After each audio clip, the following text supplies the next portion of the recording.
There's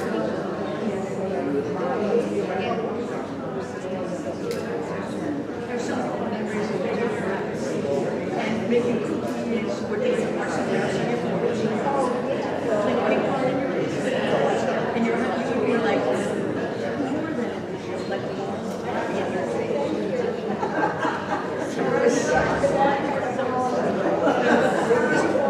my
May I just remind you, if any of you have a cell phone, any kind of mobile device, if you could place it on silence.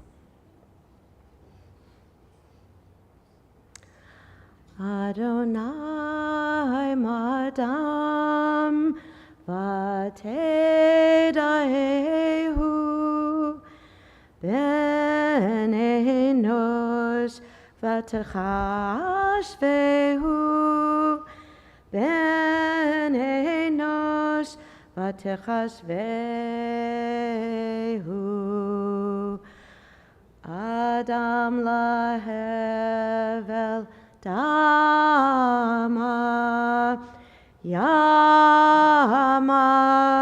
Ketzel over Baboker Yatzitz V'chalav Le'erev Yimolel V'yavesh Tashe tzedakah, v'tomer shuvu v'nei Adam. Adonai, what are we that you have regard for us? What are we that you are mindful of us? We are like a breath. Our days are like a passing shadow. We come and go like grass, which in the morning shoots up renewed, and in the evening fades and withers. You cause us to turn to dust, saying, "Return, O mortal creatures." Would that we were wise, that we understood whither we are going. For when we die, we carry nothing away. Our glory does not accompany us. Mark the wholehearted, and behold the upright, for they shall have peace. From Ecclesiastes, Tov Shem Mishem en Tov, V'yom hamavet miyom hivaldo. Kohelet says, a good name is better than precious oil, and the day of death than the day of one's birth. They asked Solomon, why is a good name better than precious oil? He replied, when a person is born, no one knows what he will become. But when he leaves this world with a good name, good deeds become abundant because of him. The Israelites attend him, they perform deeds of charity, they extol him with praises, and they exclaim, how righteous was he, and how wholeheartedly he fulfilled the law and performed good deeds. May that one, may Peter, sleep with the righteous.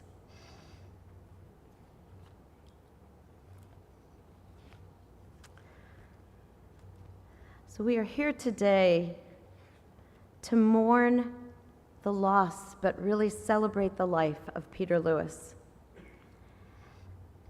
And the good news is that we have a bazillion rabbis here, all in honor of Peter and in love to his family.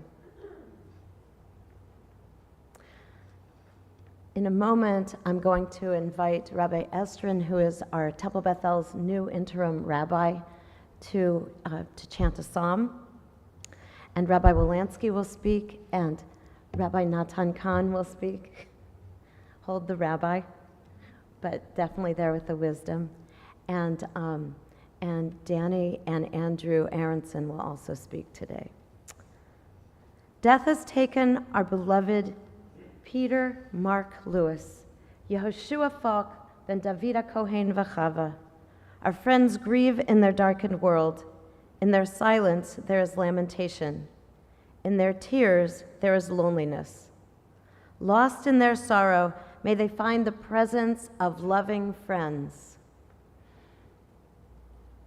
Hear them, O God, be with them. For Peter's love that united us in life and which death cannot sever. For his companionship that we shared along life's path and which continues through the tenderness of memory. For the gifts of his heart and mind that brought us joy and happiness and is now a precious remembrance. For all these and more, we give our thanks to God. In this time of grief, we listen to the voice of our sacred scriptures that brings us the ever-new message of God's nearness. It tells of our kinship with the Creator, in light as in darkness, in joy as in sorrow, in life as in death. And I invite Rabbi Estrin forward.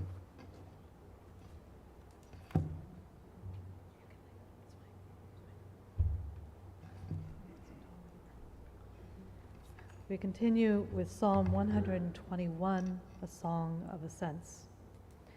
Shir lemalot esahenai el hearim mehain yavo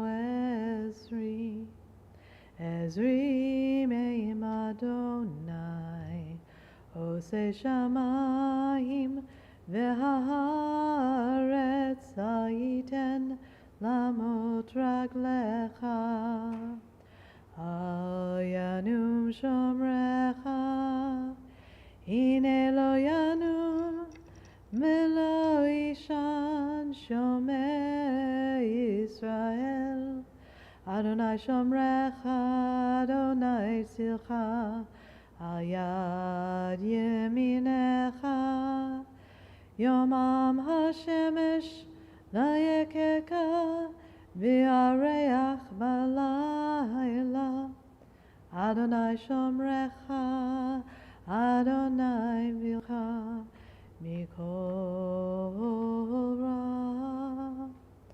Yishmor et nafshecha, Adonai yishmor tzedcha uvoecha, me'ata ve'ad olam. Adonai guards your going and coming, now and forever.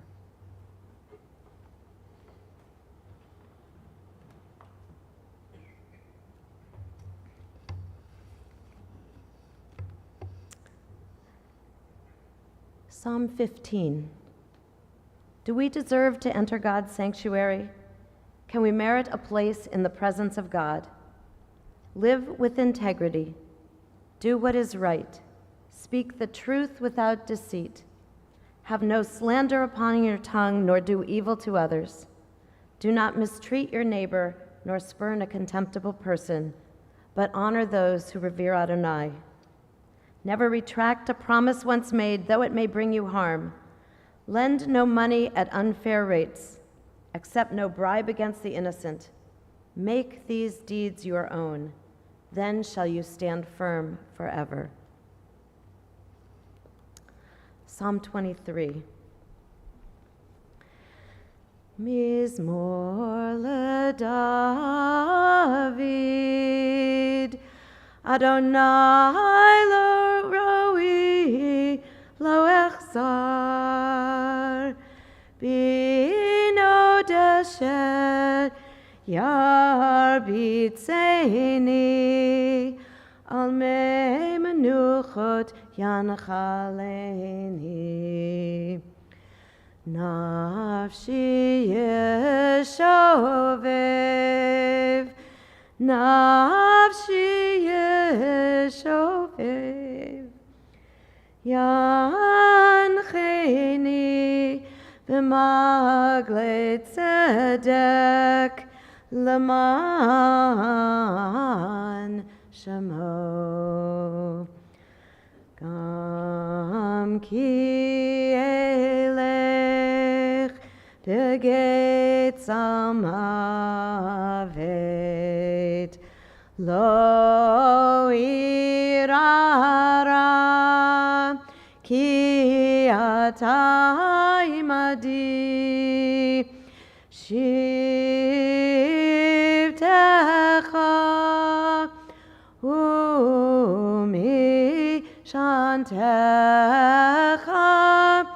shivtecha umishantecha hema yenachamuni taruch lefanai shulchan taruch lefanai shulchan taruch lefanai shulchan neged zorerai dishanta vashemen roshi dishanta vashemen roshi dishanta vashemen roshi kosi revaya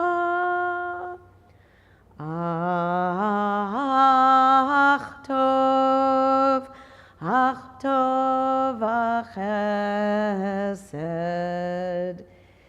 yirdefuni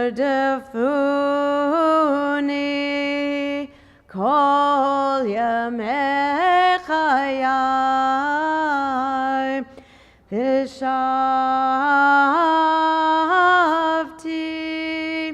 Vishavti bevet Adonai, Vishavti beveit Adonai leorech yamim. Yalalai, lai, lai, lai. Yalalai, lai, lai, lai. Yalalai, lai, lai, lai, lai. Yalai, yalalai, lai. Yananai, nai, nai, nai. Yalalai, lai, lai, lai. Yai, lai, lai. Yai, yai, dai, dai. A Psalm of David. The Lord is my shepherd, I shall not want.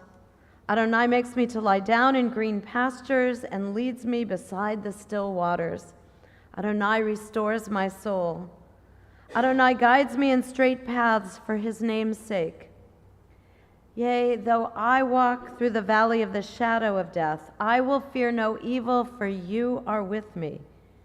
Your rod and your staff, they comfort me. You prepare a table before me in the presence of my enemies. You have anointed my head with oil. My cup runs over. Surely goodness and mercy shall follow me all the days of my life, and I shall dwell in the house of Adonai forever. So this is a tremendously difficult day for all of us and beyond.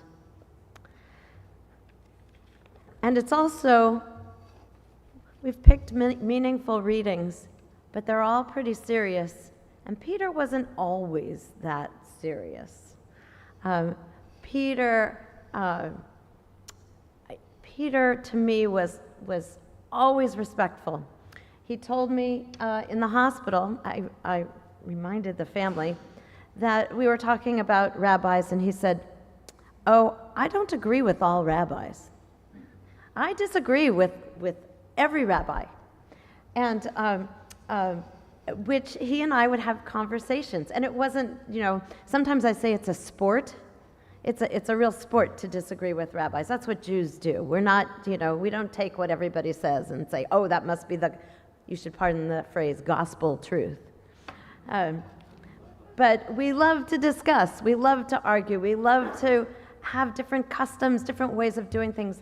And Peter had the ultimate respect for his family and for his religion and for his rabbi and for his friends and family, and really started to make, always did, but even more, started to make connections and build bridges. And one of the bridges that Peter began to build was to look into his ancestry and look and, do that DNA thing. And so, sometimes that's how the police get to you. So he doesn't have to worry about that. But he took it seriously, and he discovered relations and how he was related and family was related to one another and about their lives. And there were just interesting discoveries all along the way as he discovered these relations. And now he is free to visit them all, past and future. And he said to me, as I spoke to him about dying, he said something that I will always remember, and that will always mean something to me. And I think maybe Rabbi Wolanski told him this, which is, I'm just doing what my ancestors did. I'm just following in the footsteps of my ancestors. We all die, and it's something that we all do, and as we honor our ancestors, we also follow this tradition. So I want to first invite Rabbi Wolanski, personal friend, rabbi, and chaver to Peter.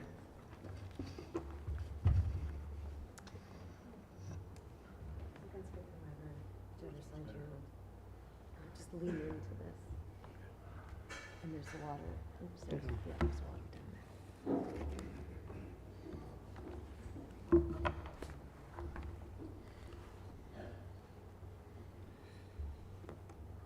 Good afternoon. As we know, Peter's famous song came from King David. It was Psalm 121. We just heard, I might pronounce the name wrong, I don't want to say it, but say name, pronounce it wrong, but the rabbi just said this chapter of Psalms. I'm not going to repeat over the Psalms, but King David gave us 150 Psalms. So if somebody says one Psalm, you always can say a different Psalm. But I will say the Psalm in English, okay? Translate in English. A song of ascent. I lifted my eyes to the mountains. As we know, Peter loved the mountains. That was his love of life. That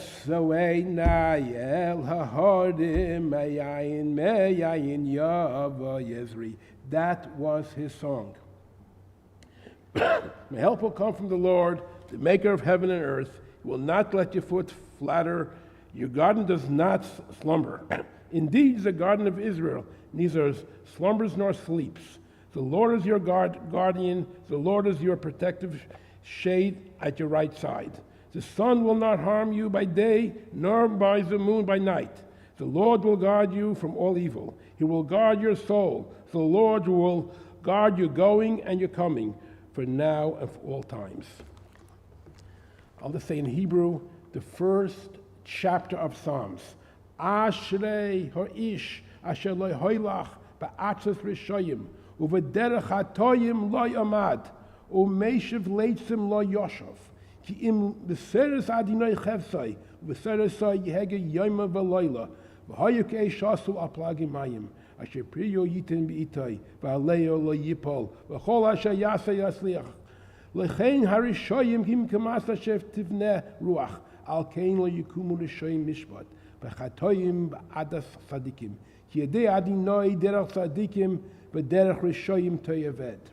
Happy is the one who has not followed in the counsel of the wicked, nor stood in the path of sinners, nor sat in the company of scornful. Rather, one's delight is the light of Torah and the Lord. The Lord loves the ways of righteousness, but the way of the wicked is doom. And that sums up Peter. He loved doing good things and righteous things. I'd like to address my dear Chava, my dear friend,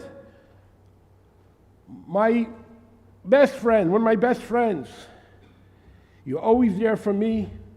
I was there for you in happy times and sometimes not so happy times. We're very close. As a matter of fact, we lived just a few doors away on Craigie Street.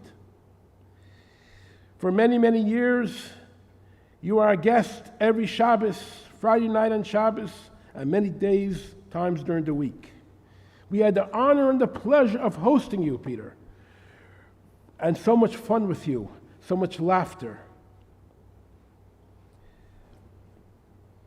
We have a little song we sing to our children before we put them to sleep. One of the songs is A Gute Nacht, and we'll mention our children's names. A Gute Nacht Yankele, Gute Nacht Hayemushka, Gute Nacht Shenesara, and the last one was A Gute Nacht Peter. So he was considered part of the family. And he would test the kids. Do you know all your siblings? And we make the kids repeat it. And he loved when the kid says, a good night, Peter. Even though it might be during the day, but that he was part of the mishpacha, part of the family. He loved that. My wife and myself were blessed to have a large family. But from time to time, you have to go to the hospital to deliver a baby. What are we going to do?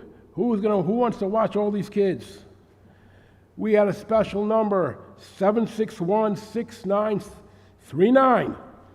That was Peter's number. And he would come in a couple of minutes, he was there. And sometimes he had to camp out for 10 hours, 12 hours, 24 hours.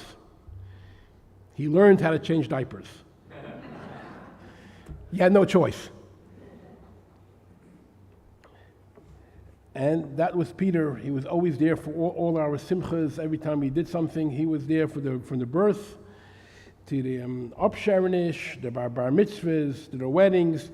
Peter was part and parcel. We built a new Chabad house. He was part of the committee.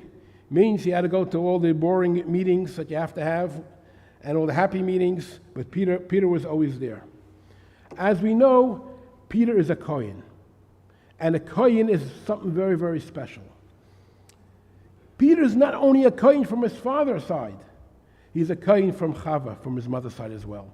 It's very unique. Very few people are a Kohen from his father and mother, and respected the office of being a Kohen as well. You know, we have the famous story about a guy who comes over to the rabbi and says, "Rabbi, please make me a Kohen. I'll give you $250,000. And the rabbi says, "I'm sorry, I can't make you a Kohen." "What about $500,000? "Rabbi, come on, I still can't make you a Kohen. I'll donate to the new synagogue $1 million. The rabbi said, "You know what? I could deal with that. I could make you a Kohen for $1 million.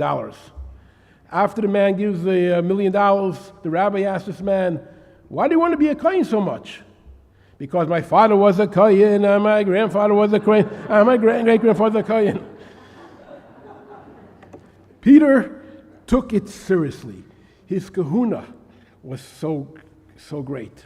A matter of fact, a Kohen, being a very special person, could not marry relationships with certain people. For example, he cannot marry a divorcee. It makes sense, doesn't make sense, but that's the law. He can marry a widow, and throughout the years, he might have different relationships with different people, or could have had, but nothing doing. I'm a Kohen, and I don't want to give up being a Kohen. Some other people would say, I could work on it. I'll get around it. I'll speak to different rabbis.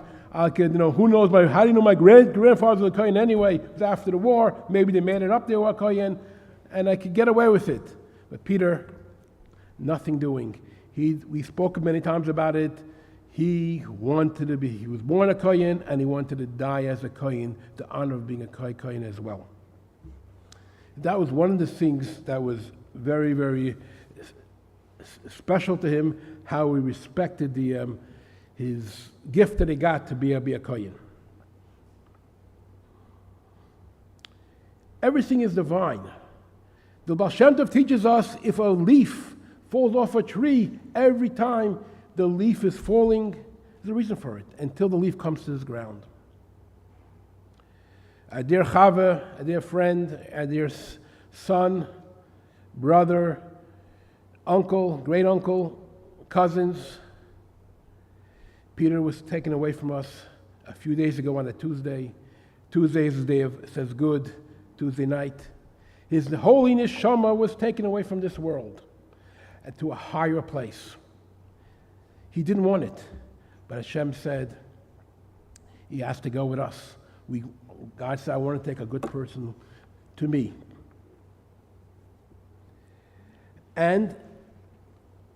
But it must be some divine. Why do you have to pass away in this week for? If you open up the Torah to this week's Pasha, we find the story of Kairach. The name of the Pasha is Kairach, and the story is about Kairach. Who was Kairach? Kairach was a very wealthy man. It says, I read a medrash this morning, when Kairach went out of Egypt, he had many donkeys that's carrying the keys of his safe, how rich he was. And a big safe, many safes he had. He has all these donkeys just to carry the keys. He had everything he wanted. He was a cousin to Moses and Aaron.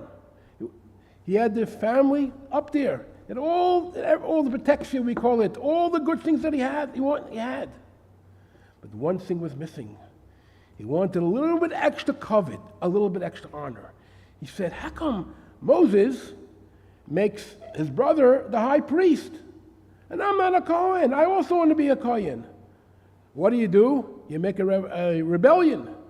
And this week speaks about he made a rebellion with 250 people to fight who? To fight Moses and Aaron. And Moses warned him that if you make a rebellion against me, try to deal with him, it's not going to be good for you. And he felt even stronger.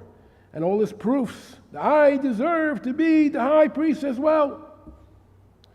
And the day of the rebellion, God made a miracle. The earth opened up. Everything I'm saying is from the scriptures from this week's Torah portion.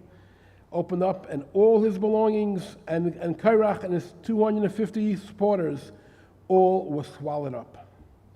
From here we see this divine that he passed away and the portion of a Kohen, of a blessing and the respect had for a Kohen. And 6 months ago, it was Friday afternoon. In Old Orchard Beach, I met Peter in a store, 2:30, maybe an hour and a half before Shabbos. And Peter, what was he doing in the store? As you know, he didn't buy too many things. He was shopping for a special gift for his best brother-in-law, Michael. He wanted to give him a birthday present. Okay, we wished each other good Shabbos, and comes Shabbos, and Saturday night, I get a call from Peter in his happy tone of voice. Hey, Rabbi, you know where I am now? He says, no, I'm in the hospital. Who are you visiting? No, I am in the hospital. Peter, I'll be there in 10 minutes for you. 10 minutes later, on that Saturday night, I was there with Peter on the 7th floor, beautiful room, looks like a hotel room, and it wasn't 100% sure. His diagnosis wasn't 100% sure, but he's going to beat it. He's going to fight it. He's going to do everything possible because he wanted to do one thing in life. He wanted to live, and he's going to do it. A few days later, he was given the opportunity to take a surgery, a very big surgery where the rate is 70% of the people make it for many years. And he was so happy to be a candidate for such surgery. And he takes the surgery. He was scheduled for 2 weeks' time. And I met him the night before. He was happy. He went to the hospital with his bag.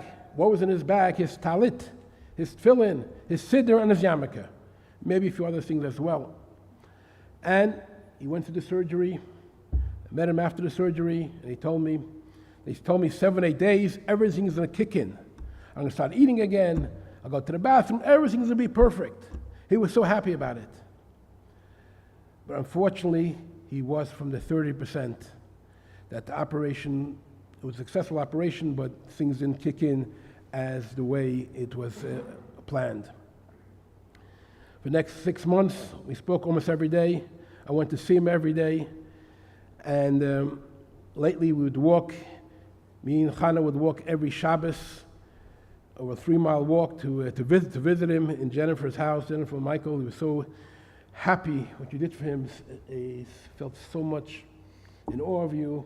You gave away his house for you, that you were his caregiver. He's really, really, very happy. And he always mentioned my sister, my brother, my sister, my brother, my sister, my brother-in-law. And he kept on saying over and over again how much he appreciated all the things you did for him.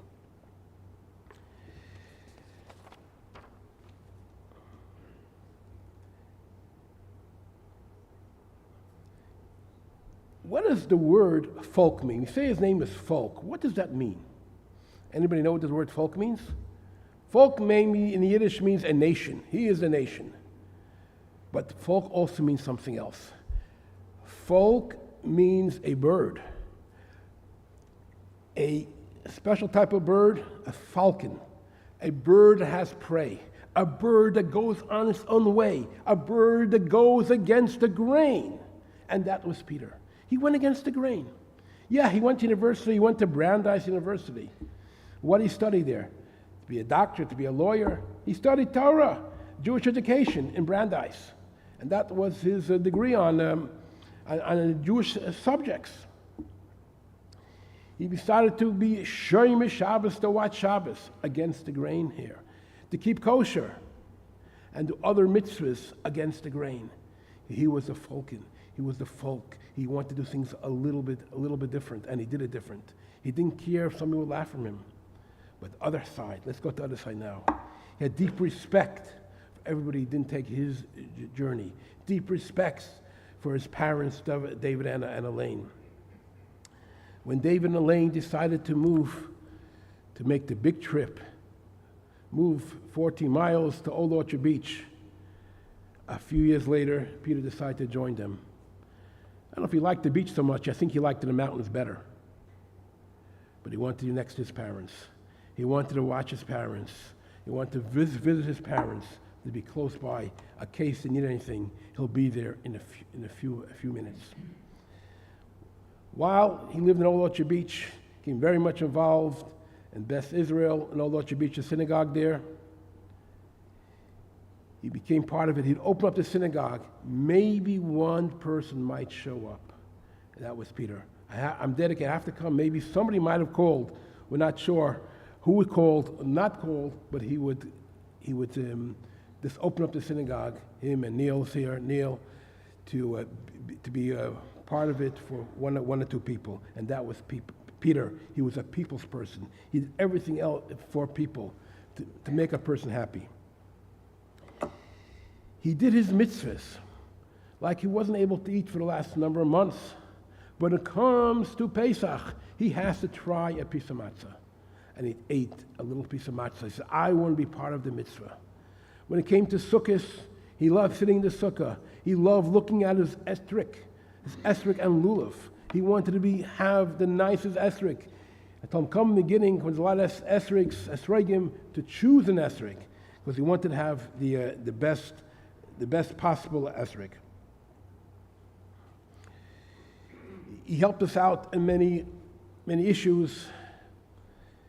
I see Jerry Goldberg here. He would help write the grant, the Chabad, for the Sam Cohn Fund. It was part of it, and he wanted everything to be done properly and the correct way. As you know, Peter, he loved Eretz Yisrael. He loved Am Yisrael Chai. He loved going. He did over 20 trips to Israel, and he loved it. Matter of fact, we spoke about maybe being buried in Israel. And his parents said, whatever you want to do, if that will make you happy, correct? Whatever you want to do. Peter said, you know what? I want to make my parents happy. I want them to come visit you. I'm going to be in Portland. Together, we chose his resting place, and he was very special. He knew what was happening, and he was very, very, very, very, very special. As we know, he loved hiking. Interstate of Maine. There's many places you could hike around the country. But know what it says in Maine? Maine is God's country. He loved being in God's country. Maine has certain type of mountains, which I don't understand, but he loved going to these mountains. Peter has, like the rabbi said before, a sense of humor. Always tell me, Rabbi, you're always going to be 6 months older than me. He would ask people, how long are you married for? The person would say, 20 years, 30 years. He would say, you know what? How long does it feel be married? Is it 30 years really? Or is it 5 years, 1 year? How long does it feel to be married? How old are you? How old do you feel? And that was his sense of humor, many parts of his sense of humor. It says, to conclude, in the ethics of our fathers, be happy with our lot. Be happy. And Peter was very happy what he had. He was happy eating a bowl of Rice Krispies, a bowl of cereal for breakfast and lunch and supper every single day. It helped his kashrus also. He didn't have to worry about it. For Pesach, I bring him up a couple of bottles of milk from New York to eat his kosher Pesach cereal, but he was happy. He didn't need a fancy car. He didn't need a fancy house to live in. As a matter of fact, he lived in an attic. He was happy about it. Just always happy with whatever he has. He's happy with the clothes he wore. He could have wore the fanciest clothes. He could have had the fanciest car. But no, he was happy what he had. And that's something to teach us a legacy of always being happy what we have. Didn't look at somebody else, what they have. Happy, I'm happy. And that was him. That's one of the things we learned from him, as always being happy and doing things with joy. Ivdu es Hashem b'simcha. Serve God in happiness. And that was Peter, to serve God and do the right things. Always wanted to do the right things. And he was well-read. He kept himself up in all the news in Israel. He went to many different websites every single day before the day started already. And late at night, he would find out what the real news is, which websites to go on, what is telling the truth, what's not telling the truth. And he was I would say, a real chaver, a real friend to everybody, and a real mensch. And let's hope his legacy will keep on going for many, many, many years to come. And Reb David and Elaine, they both had beautiful 63 years with him. Actually, he got sick the week of his, 1 or 2 weeks around his birthday time in January, early February. And we have to thank God for all the things that nachas that he gave you. And through Ha, he'll give you more and more nachas and many, many good years to the ganze Mishpach, the whole family, the dear uncle, Mr. Aronson and Mrs. Aronson. And as you say in your motto, what do you say? Century Tire, we keep them rolling, and we're going to keep them rolling. And we'll go to the next. Let's hope that we'll see Peter speaking in our days, the coming of Mashiach. Let's all say Amen. Amen. Thank you, Rabbi. I'd like to invite his cousin Andrew forward.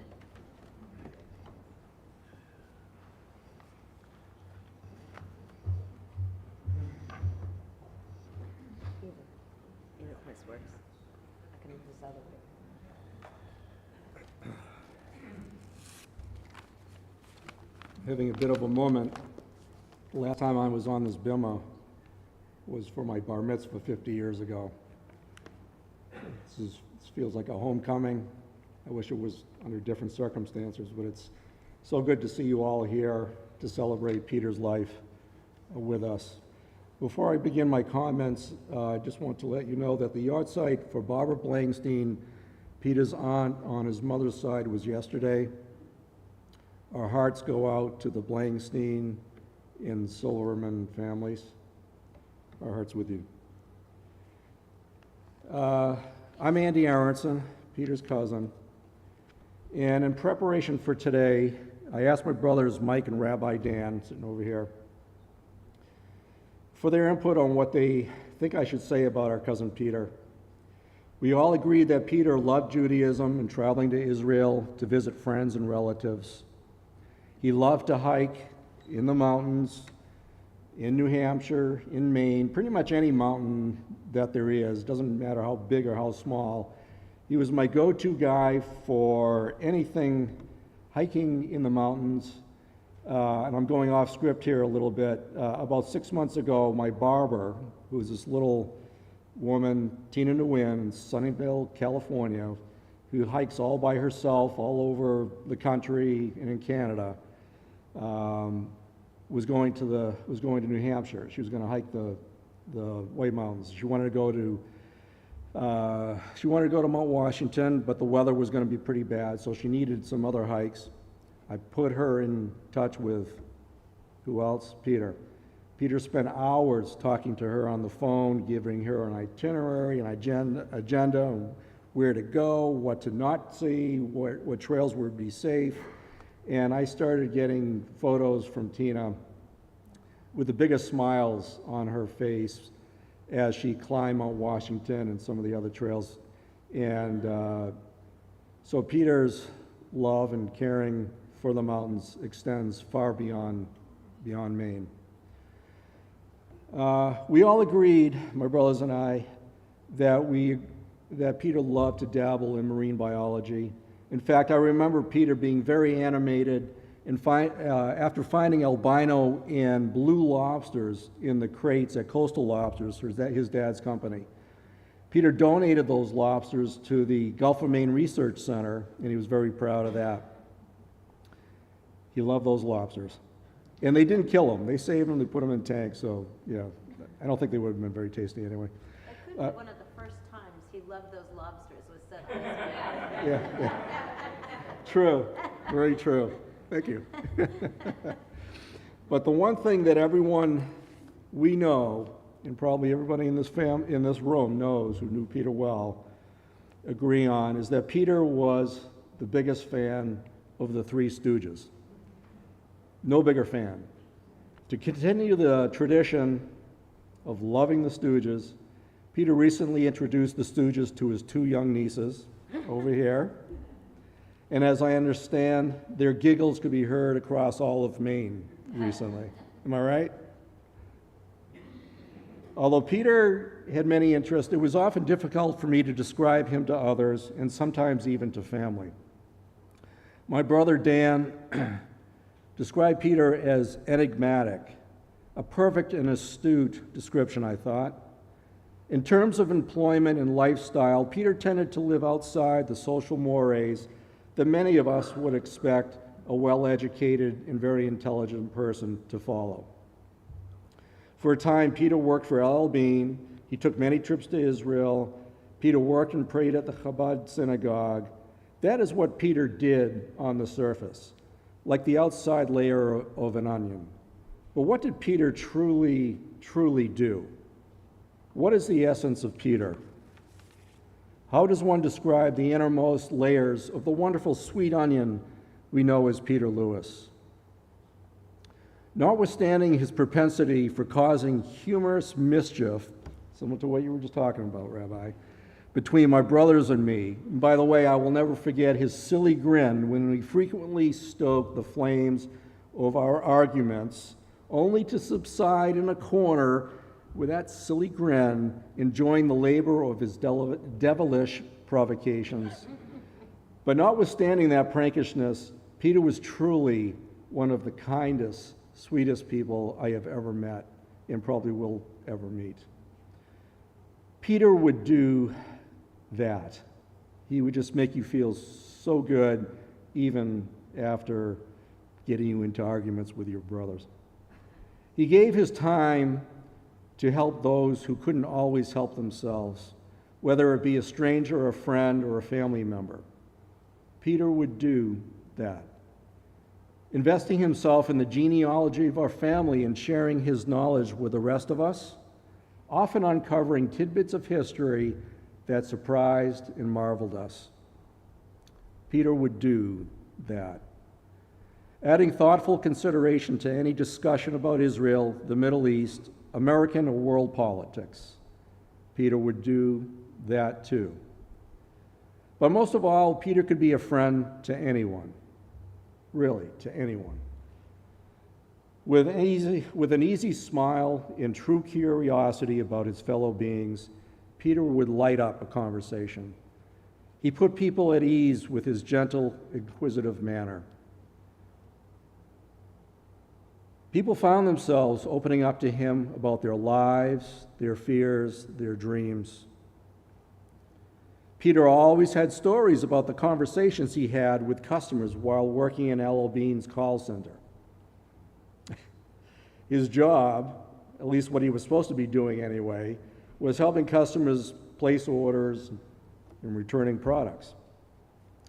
Simple process for most, right? Well, not necessarily for my inquisitive cousin. As he told me, Peter would end up speaking 15 to 30 minutes, talking to his new best friends about where they lived, what their lives were like, and what challenges they faced.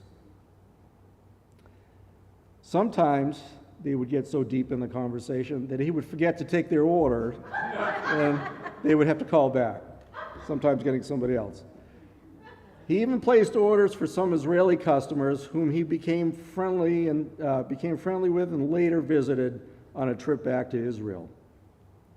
Can you imagine the Al Bean management listening to the training tapes of Peter discussing politics with Venezuelan customers or the best hikes in the Andes with Peruvian customers?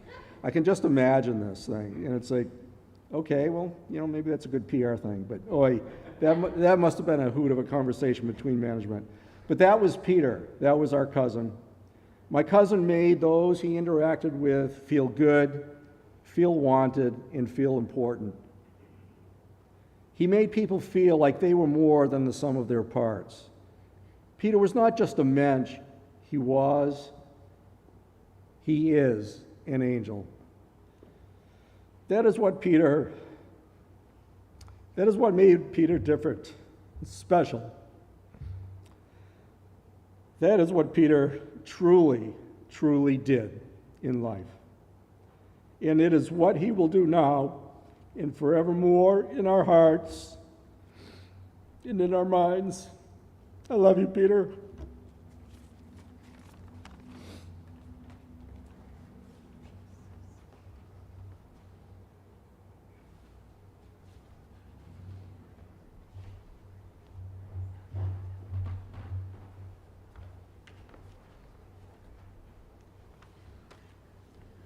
I have a letter from Ronit, a friend of Peter's in Israel. Dear Peter, I can't comprehend it that you are no longer among us. It went so quick. I'm in shock that this terrible thing could happen to such a wonderful person as you. We met each other the summer of 1982 in Kibbutz Mishmar HaEmek, where we were both volunteers. I think our acquaintance started with me playing violin while you walked around my small apartment. We continued our connection through letters, and you even came to visit me in Norway in June 1983. My brother planned a trip for us to the western part of Norway.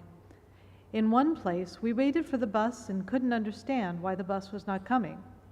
Then somebody told us that the next bus was 2 weeks away. We were lucky that some tourists from Holland happened by and gave us a ride to the train station. We continued to keep in touch by letters for several more years. After a long period of absence, in autumn 2005, we managed to reconnect, and almost every Friday morning for me in Israel, at midnight for you in Portland, we had a telephone conversation. I don't remember exactly when you visited Israel, but we managed to travel to En-Gedi with one of my daughters, and later in March of 2017, you came to Israel for the wedding of my eldest. You were always concerned for the health and well-being of everyone. You always wanted to be updated on how my 4 daughters were and how the 2 grandchildren were doing. You introduced us to Boggle Wordplay, which has become a regular part of our family get-togethers. You've been like an uncle for my daughters, and they are all shocked by your passing. You've been like a brother for me. You always showed interest and wanted to know when the next scientific paper would be published. You will always be in my heart and our hearts. Baruch Dayan Ha'emet, let your memory be blessed.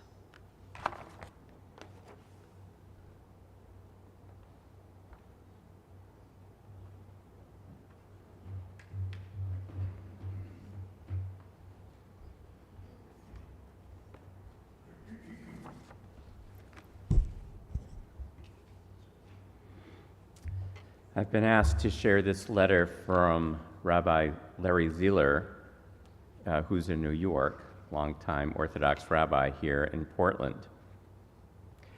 Dear Lewis family, David and Elaine, Jennifer and Michael, and all who loved and respected Peter for his sincere and honorable life, cut short and ended too soon. Circumstances prevent me from being able to join with you in person on this unspeakable sorrow. I appreciate Jennifer's offer to me to offer some of my recollections from and reflections on a deep friendship of more than 35 years. I like to say that Bernie and I were introduced to Peter by Natan Sharansky in December of 1987, when we, as an American Jewish community, were summoned by him to Washington for the now famous and epic Summit Sunday. Gathered at the Portland Jetport in the wee hours of the morning, we met this lovely young man who was part of the Portland delegation. From that time forward, Peter's life merged with ours, and we became fast friends. Peter, over time, embarked upon a journey that involved an embrace of a more involved and committed Jewish lifestyle. But his road to greater observance and even more intensive Jewish learning, built upon his degree from Brandeis, remained deliberate, considered, and measured. He loved not only his family, but Klal Yisrael, the larger entity of the people of Israel, and of course, Eretz Yisrael, the land of Israel.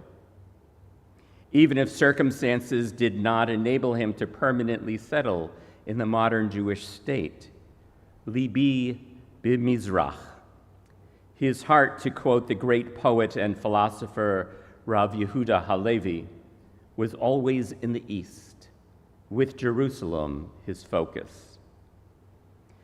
It is no coincidence that only last Shabbat we read the Torah portion of Shalach, that deals with the reconnaissance mission sent by Moses to explore and connect with the future promised land. Only 2 of the 12 scouts, Caleb and Yehoshua, return with an encouraging report. They did not despair and unequivocally stated, "We will surely go up to the land and inherit it, as we are well suited to the task." Our Peter Yehoshua Falk ben David Nisan HaKohen Bechava, a Kohen from both sides of his family, was like his biblical namesake, Yehoshua, a believer in Shivat Zion, the return to Zion and its rebuilding. He had tikva, hope, on his license plate and the Golan in his email. He was, by all accounts, a proud servant of the people and maker. And as a Kohen, enjoyed his elite status not with arrogance, but with unswerving commitment. Visharet et echav bakodesh. He served his brethren and fellow humans in holiness. Tomorrow we will read a special portion on account of it being Rosh Chodesh, the beginning of the new month of Tammuz. That reading details the 2 daily continual offerings, the Korban Tamid Shel Boker and Shel Bein Ha'arbaim. Each day in the morning and towards evening, these offerings were served up in the holy temple. One Talmudic sage contends that these verses, which describe 2 offerings brought each day without fail, are the most important in the Torah, as they speak to a sense of timidiyut, or constancy. And it is upon such a pillar of support that our Jewish world's destiny rests. This was our Peter, reliable, dependable, and even predictable. Many were the good deeds that he performed in private and without an audience or fanfare. His loyalty and hard work for the Old Orchard Beach Shul is but one of many such examples. The Rambam Maimonides writes that there are 3 types of friendship. The most basic is the utilitarian friendship, or chaver lidavar. It speaks for itself, self-interest at its core. Then there is a more emotion-laden friendship, that of chaver lida'aga. But the highest form of friendship is the ideological friendship, or the chaver lidea, friendship of knowledge. Peter was to me a chaver lidea. I could share much with him that I couldn't with others. He had an unusual ozen shoma'at, a listening ear, along with a generosity of spirit and expansiveness of heart. He also had a good wit and was self-effacing. He was modest and unpretentious, despite being a person of comfortable means. In a sense, I wish he had been more self-indulgent and treated himself to more of this world's permitted luxuries. His signature look was in a pair of khaki chinos and a button-down Oxford cloth shirt. What I share is but a first installment in an ongoing process of tribute to this Kohen who, true to his God-given task, blessed his people in love. We make this task of the Almighty just as we do at the beginning of the Kohen's threefold blessing over the congregation, that all of our entreaties of the divine be seen as pleasant and proper. Dear God, credit our Peter with having been one such faithful servant of yours in the land of the living, and in so doing dispatch him to your most heavenly hosts, so that he may watch over us and always be an inspiration. Tehei nishmato tzrura b'tzror hachayim. May his soul forever be bound up in the bonds of life eternal, and may his memory always bless us. Amen.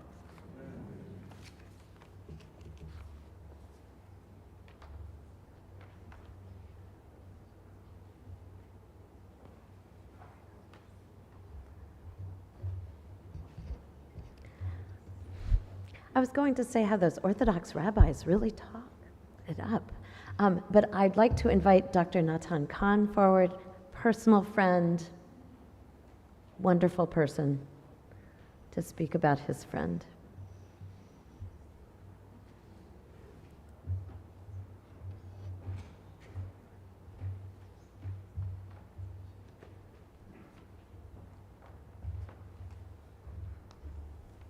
Thank you, David, Elaine, Jennifer, Michael, for allowing me to say a few words in memory of our beloved, most so precious Peter.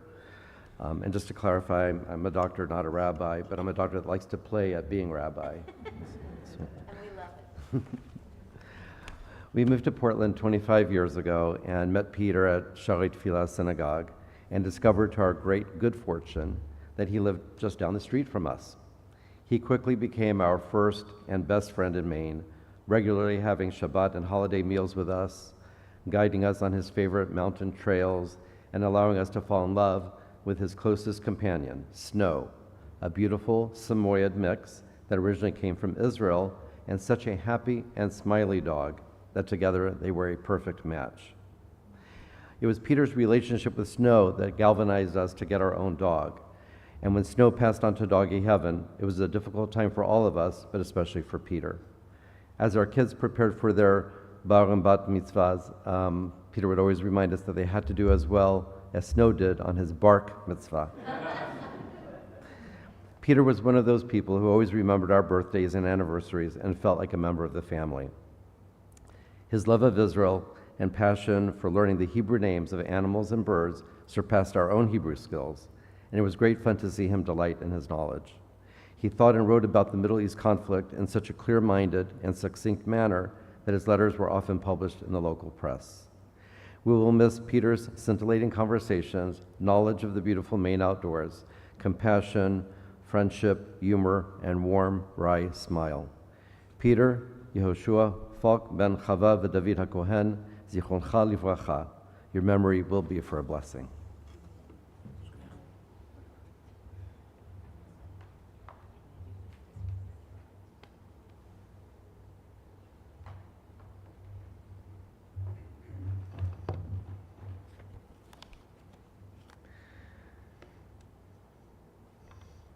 The mysteries of life and death are beyond human understanding. We are perplexed and overwhelmed when pain and anguish befall those whom we love. In sorrow, confronted by death, which has taken Yeshua Falk ben David HaKohen v'Chava, Peter Mark Lewis from our midst, we feel our own frailty. Like morning dew, we glisten for an hour or two and disappear into a new day. Ro'eh Yisrael, shepherd of Israel, guide us, your flock, with love and compassion. In our grief and desolation, if in our grief and desolation we grow distant, do not abandon us, but draw us closer to you. Grant solace and comfort to those who mourn. May they sustain each other with the blessing of memory, the memory of the life of their beloved Peter. In the valley of the shadow of death, beside the still waters and in the green pastures, you, Adonai, are our shepherd. Be our strength, our shield, our guide, and be our comfort throughout all our days. And let us say, Amen.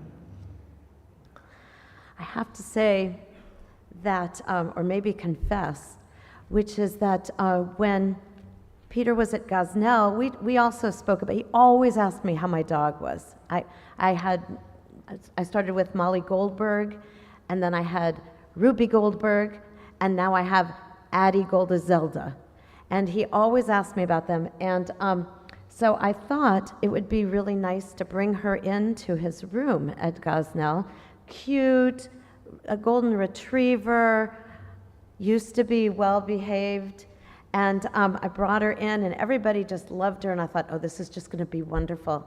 And we came in the room, and everybody greeted us, and I guess Addie was so excited to be with such a pious, wonderful person that she jumped on his bed. And I grabbed her away, and that was the end of Addie Goldazelda at Gosnell. But everything that everyone has said about Peter is so right on, and there's more and more and more to say about him, which we will all have an opportunity to do. That is what Shiva is about. It's about coming together. It's sitting with the mourners, with one another. It's telling more stories. It's laughing. It's crying. It's praying. We bring ourselves to the homes of the mourners. So, following here, we will proceed to Mount Sinai for interment, and following interment, we are all invited back to Chabad House, which is 11 Pomeroy Street, for a meal of consolation. What do we do when we're sad? What do we do when we're happy? I'm thinking we have a bowl of Rice Krispies, but we get together and sustain ourselves. Then, tonight is Shabbos, tomorrow is Shabbos, it's out very late. So Sunday, beginning Sunday at Elaine and David's out in Scarborough. Did you know it was 11 Pomeroy, 11 Granite? I never made that connection. At any rate, they'll be sitting between 2 and 4, and then 6:30 when there'll be mincha services, and 8. Parking is rough out at the beach at this time of year. So bring your surfboard and surf in. If you can carpool, that would be great. There are some parking spaces around their house. Their neighbors have been very kind and said that people could park there, but to just be aware that you might need to park out on the main street and walk in a little bit. And of course, Elaine is very concerned about that, and I've told her that it's not her job to be concerned about anything other than her and her family. So we will really try to make sure that you are just comfortable, and people will park where they need to. I'd also like to say that in lieu of flowers, donations may be made in Peter's memory to Dana-Farber Cancer Institute, and also I read to the Chabad House here in Maine. Our hearts are broken, but our lives are enriched. And as I send our condolences from Temple Beth El, from the community to family, know that we stand with you, that we walk with you, and we'll be with you during this horrible and difficult journey. I ask you to rise for El Mali Rachamim, and then we'll follow out to our cars. El Mali Rachamim, Shochein Bamromim, Hamsei Menucha Nechona, Tachat Kanfei Ashchina. B'mahalot kedoshim atorim, kezohar akia mazirim, et nishmat Yeshua Falk ben David HaKohen, v'chava shalach lolamo, b'gan Eden tehei menuchato. Ana ba'al harachamim, hasirehu b'seter knafecha lolami. Utzror b'tzror hachayim et nishmato Adonai hu nachalato. V'yanuach b'shalom al mishkavo v'nomar Amen. El Malei Rachamim, exalted, compassionate God, grant infinite rest in your sheltering presence among the holy and pure to the soul of Peter, Mark, Louis, Yoshua Falk, Ben David Kohen, Vachava, who has gone to his eternal home. Merciful One, we ask that Peter find perfect peace in your eternal embrace. May Peter's soul be bound up in the bond of life. May he rest in peace. And let us say, Amen.